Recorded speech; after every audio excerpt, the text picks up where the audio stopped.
penting mula pembelian emas yang pertama. Sebab benda ni lah. Selagi tak mula, kita tak ada benchmark. Okay. So Imran, nasihat saya, keliling di bio, nanti saya bantu nak mula simpan emas. Okay.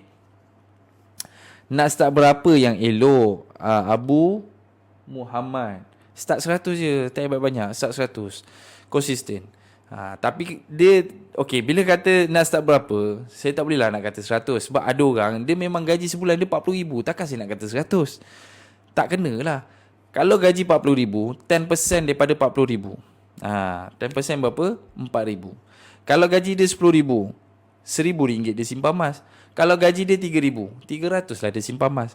So berapa yang nak mula simpan emas? Terbaik 10% daripada gaji dia. EPP atau emas gap, mana better? Kalau saya akan pilih gap. Sebab apa? EPP ni kita kena jaga jadual pembayaran dia. Bila emas EPP, Easy Payment Purchase, Syariah Easy Payment Purchase, dia ada jadual dia, 6 atau 10 kali bayar. So kita kena jaga jadual tu. Bila tak jaga jadual,